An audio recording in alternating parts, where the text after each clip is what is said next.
नमस्कार। कक्षा 12 के इतिहास में हमारा दूसरा पाठ चल रहा था भारतीय इतिहास के स्वर्णिम पृष्ठ, जिसके अंतर्गत हमने मौर्य साम्राज्य के बारे में पढ़ लिया। अब आज जो हमारा टॉपिक रहेगा वो है मौर्यकालीन प्रशासन। इस पर एक बड़ा प्रश्न आता है जो इस पाठ में है। जो बड़ा प्रश्न आएगा 6 नंबर का, वो ये इम्पोर्टेंट होता है कि मौर्यकालीन प्रशासन को समझाइए।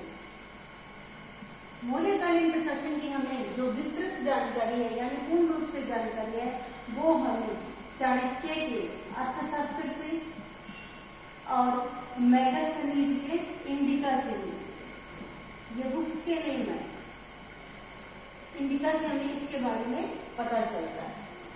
हमें पहली बार पूरे भारत में राजनीतिक एकता देखने को मिली और सत्ता का केंद्रीकरण। हमें ये चीज पहली बार मौर्य साम्राज्य में ही देखने को मिली, सत्ता का केंद्रीकरण और राजनीतिक एकता।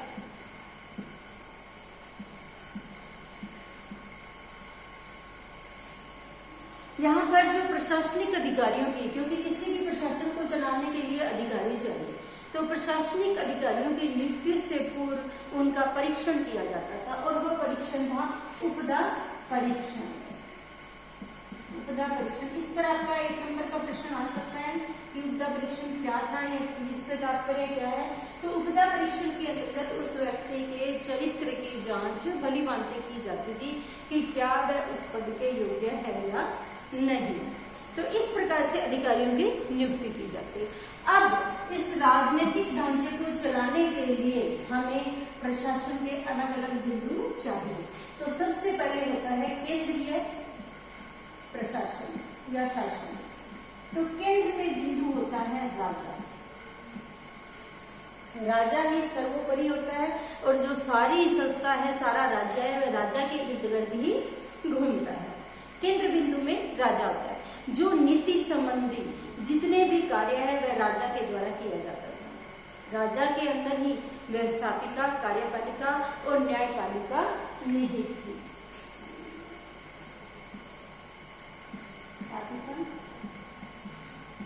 कार्यपालिका और न्यायपालिका, देखिए यानी सर्वोपरि यही था। अब वो अपने इस कार्य को आगे बांट देते थे, लेकिन जो संपूर्ण रूप से जो ये समस्त शक्तियां थी वह केवल राजा के अंदर ही निहित थी। अब राजा की सहायता के लिए मंत्री परिषद होती थी, यानी राजा के परामर्श के लिए मंत्री परिषद का निर्माण किया गया था। वह राजा को नीति संबंधी या कोई अन्य जानकारी के लिए परामर्श देते थे, लेकिन अंतिम निर्णय राजा का ही होता था। एक थी आंतरिक परिषद, मंत्री परिषद के अंतर्गत थी आंतरिक परिषद। जिस प्रकार से आजकल हमारे कैबिनेट मंत्री और राज्य मंत्री है, उसी प्रकार से ये कैबिनेट मंत्रियों के समान ही आंतरिक परिषद थी। इसमें 3 या 4 ही मंत्री लिए जाते थे जो महत्वपूर्ण विषयों पर राजा के साथ में परामर्श करते थे। जो शीर्ष अधिकारी थे यानी प्रमुख मेन जिनको सौंपा हुआ था वो थे 18, जिन्हें क्या कहा जाता था? तीर्थ कहा जाता था। इस पर भी आपका 1 नंबर का प्रश्न बनता है कि प्रमुख अधिकारियों को शीर्ष अधिकारी कितने थे? 18 थे। उनको क्या कहा जाता था? तीर्थ कहा जाता था। जैसे कोषाध्यक्ष, समाहर्ता, पुरोहित, सेनापति इत्यादि। अर्थशास्त्र के अंदर 26 अध्यक्षों का उल्लेख है कि इस प्रकार के 26 अध्यक्ष थे। यह अर्थशास्त्र के अंदर दिया हुआ है। अब जो राज्य का पूरा कार्य था, यानी पूरे ये जो प्रशासन को बांट दिया गया, अब जो चलता था वो सबसे पहले नगर का प्रबंध किस प्रकार से करते थे? नगर प्रबंध। नगर प्रबंध के अंतर्गत 5-5 सदस्यों की 6 समितियां, 5-5 तो सदस्य थे और 6 समिति बनी थी, ठीक है, जिसमें उद्योग, शिल्प, वाणिज्य, व्यापार, विदेशियों की जनगणना यानी विदेशियों के बारे में जानकारी, विदेशी जनगणना कौन कौन आता है राज्य के अंतर्गत, व्यापार वाणिज्य, विनिमय इत्यादि। यानी इन सब के बारे में ये 6 समितियां थी जो 5-5 सदस्यों की थी और ये सारे कार्य करते थे पूरे नगर प्रबंध के अंतर्गत। अब इस नगर को चलाने के लिए यानी नगर की रक्षा करने के लिए हमें सेना की भी आवश्यकता होती है। देखिए ये अलग अलग पॉइंट है, अपने डिटेल के अंदर आपको थोड़ा थोड़ा इसमें समझाया जा रहा है। डिटेल के अंदर हम बुक्स में से जब अपना एक क्वेश्चन तैयार कर लेंगे तो पूरा आ जाएगा। तो सेना जो थी वह पूरे राज्य की सुरक्षा के लिए थी। सेना का जो अधिकारी था वह सेनापति था। अब सेनापति के अंतर्गत भी 5-5 सदस्यों की समितियां बनी हुई थी, ठीक है। और कौटिल्य के अर्थशास्त्र में चतुरंग बल सेना का उल्लेख किया है।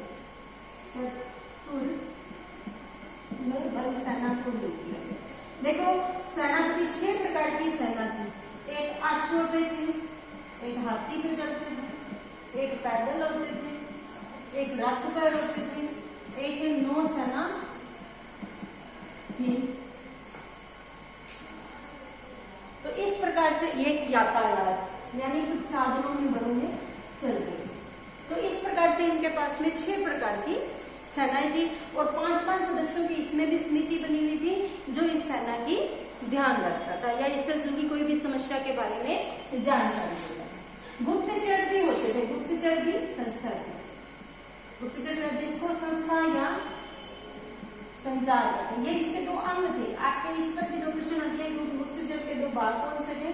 संस्था या संचार। इनको ये कहकर बुलाया जाता था। जो न्याय था यह सबसे प्रमुख था मौर्य साम्राज्य के अंतर्गत।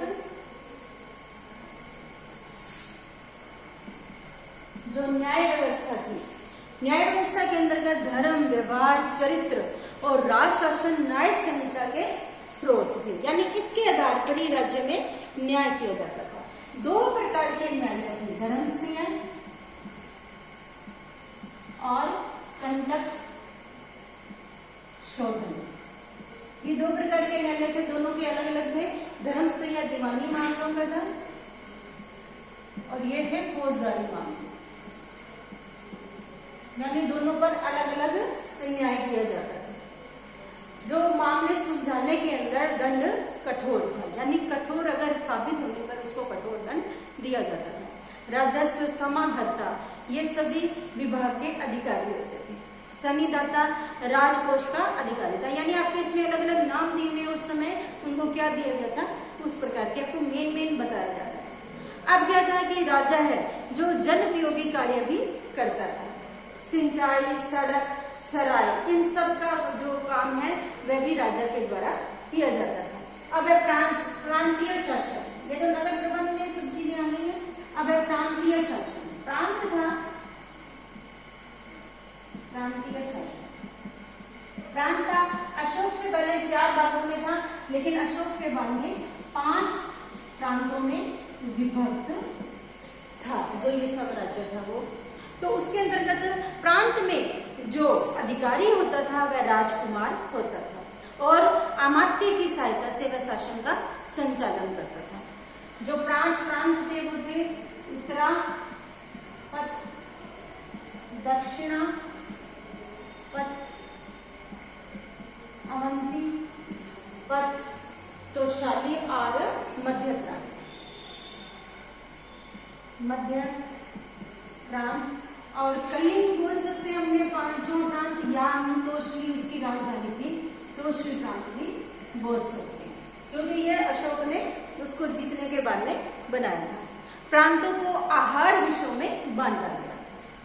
जनपद, ग्रामीण ये प्रदेश राज्य नियुक्त किए गए थे।